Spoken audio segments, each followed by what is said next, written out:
Welcome to After the Show. I'm Sandra Carusi on Inside Jokes After the Show with Mayce Galoni. This is what he looks like. You're wondering? Look at the kid.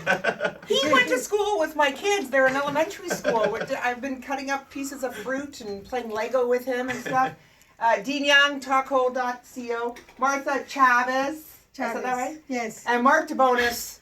Like, just look at Mark. Like, Mark is the guy you look at and you laugh. Like, the people... Mark is the guy you look at. But not in a bad way. Confidence. Not in a bad way. I know. He's wearing your soprano jumpsuit today. Well, I was going to say, DeBonis was an influence on me a little bit because I had this track jacket that I bought as a prop for a comedy bar show, but now it's just in my regular rotation. It's an actual stage. shirt You now. have a rotation? Oh, it's just in the closet to wear now. Mark, were you just that guy that people were obviously in school or whatever is that guy where it's like, make me laugh, Mark? Like, just, was it that? Because you're just... Complete opposite, actually. Exactly. Seriously? It actually blew everyone's mind in my high school that I do stand-up. Why? I think it's an introvert. Really? Yeah. I was, like, amongst my friends, I would joke around. Yes. But, like, to the general public of my high school, I was just, like, there.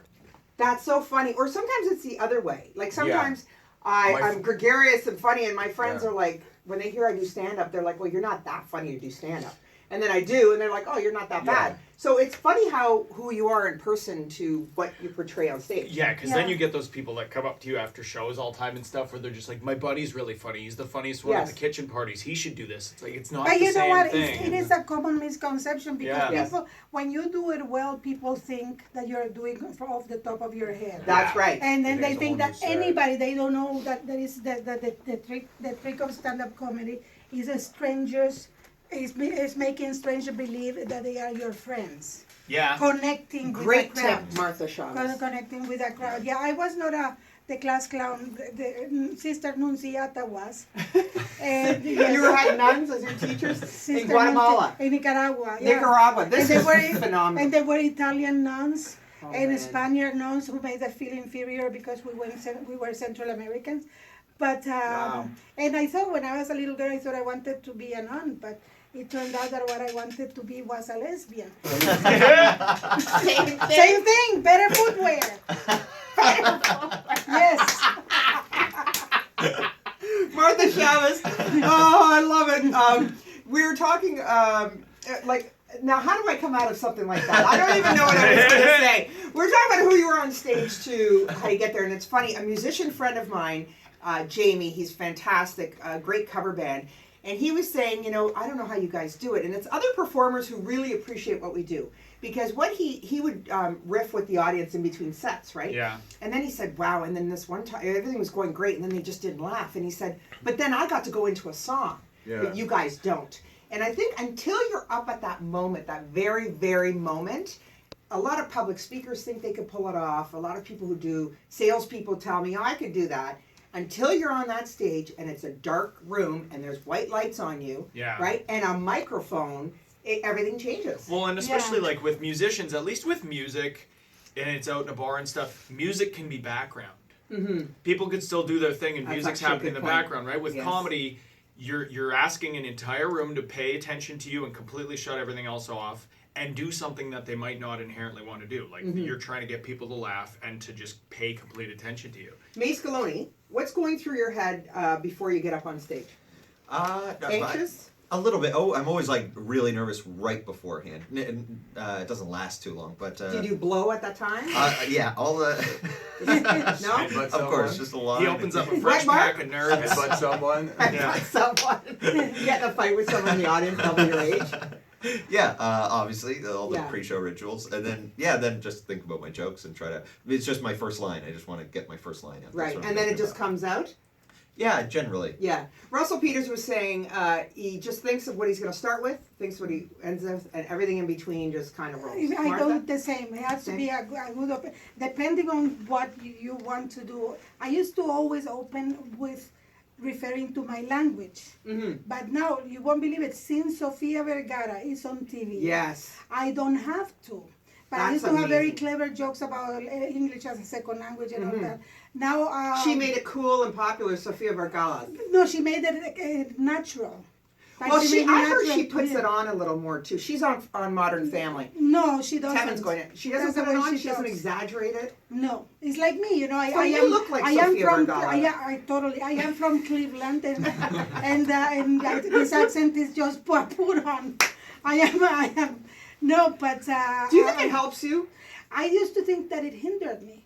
Interesting. So it all depends. Now I think it helps me because but I used to want to be very precise and smart about what I said because I didn't want to be considered the dumb Yes, speak. of course. But then I realized that in reality that I had to take advantage of what I had, you know, and then Yes. it does help me sometimes. I get away with saying hello. Last night I did a show at a Buddies and Bad Times. Yeah, Buddies and Bad Times Theater. And I talk about the massacre in Orlando. Yeah. Yeah. And I On there was stage. on stage, and there was a little serious moment, but I knew that I could rescue. Yes. it. I don't know how I knew that. Well, how is your point? It's hard to, we've talked about this. I want to talk about my cancer experience on stage, but, when I went there once, it's like you said, you have to pull it back out. You've got to bring the audience out of that because now they're thinking of someone they knew who had cancer and whatever. Yeah. Meanwhile, I was kind of keeping it at a certain level. How do you come out of something like the Orlando shootings? And, Well, I didn't want to go into that, but I think I have the obligation. yes. Yeah. Because I am gay and I am Latina, and Yes. it happened to gay Yes, Latinos. absolutely. But well, no, I just talked about how hard it was to come out to my mother, and Wow. and how she to my parents. But my father passed away before, so I didn't have to come out to him. But Yes. I think he would have been more understanding probably. And then I just said, that if I had been in that discotheque, probably my last thought would have been, shit, my mother is going to find out that I'm a lesbian. I better get shot. I better get shot.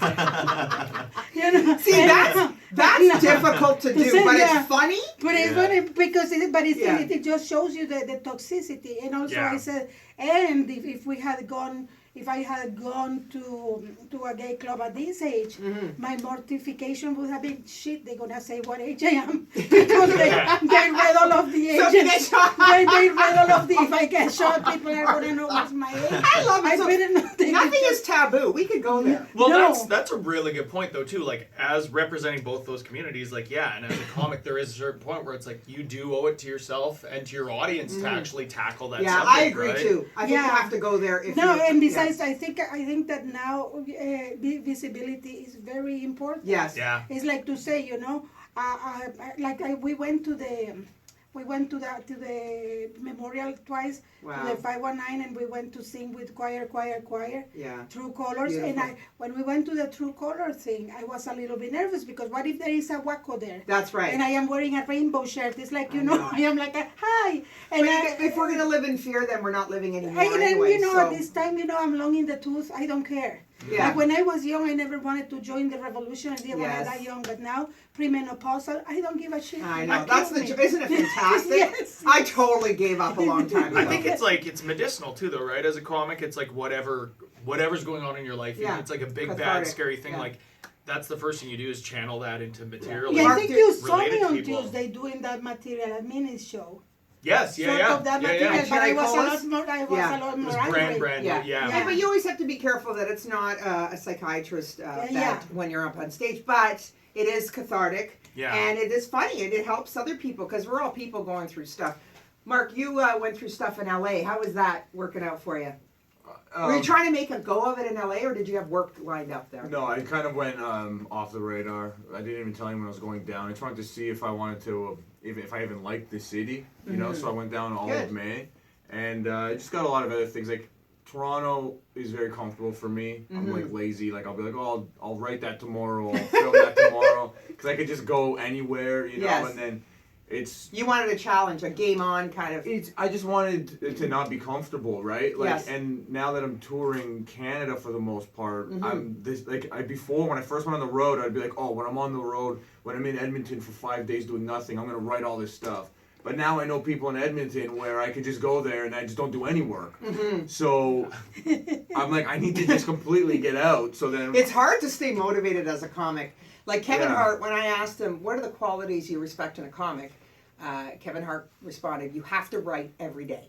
Yeah. Like, this is a craft, and it's so easy for all of us because it's hard work, and people don't understand how hard it is to write material. Yeah. And I think it comes, like Martha said perfectly, it comes off easy on stage, and people think maybe it just rolls off our tongue. But to be motivated is so hard. Do you write every day? Yeah, I tried. I mean, Of course sometimes you do. You're the keener, the brown noser, the greatest. Okay, go on. Yes, that's okay. In a good He way. smells like festivals. Sitting beside him, you can smell like Halifax and Winnipeg. Yes. So you write every day. I try to. Sometimes I'm lazy about it, but in general, I try to sit for at least an hour straight in front of a notepad. Wow. But it's so uncomfortable, and it's so Yeah. you write so See, much I do a lot of garbage. in my head writing. Yes. Like I'm Yes. writing, like even while we're talking, I'm running things through my head right Yes. now. But Are you making fun of us? no, Oh. no. I noticed that actually because I remember when I started, because I came from writing for other people, right? Yeah. So I would like write out pages and pages of stuff. Now I don't really do that. Now it'll be like if I have a brand new premise or whatever, it looks like a set list right from the start now. I'll just have like that one Yeah. or two keywords and then I go and say it somewhere and Interesting then how start. it evolves. But Yeah. I like that feeling like when you have some new stuff and you're like you have to say it somewhere for the first time Yeah. and you Yeah. pick what show New that choice. is. I Yeah. always do new stuff. Like my wife, she comes to all of my shows, That's and awesome. one of my dares is to really surprise her with a new twist on this joke, Oh, good. or Yeah. to say a new word, Yeah, you or, challenge to have yourself. have a new. Mhm. But I think that the hardest part about writing is to think that you don't have it, to think that you are in front of the Wow. the blank page, and that you won't be able to come out. But Meanwhile- then you just write. Yeah. Write, Well, Mark, write, what's write. going on in your head right now? Scary.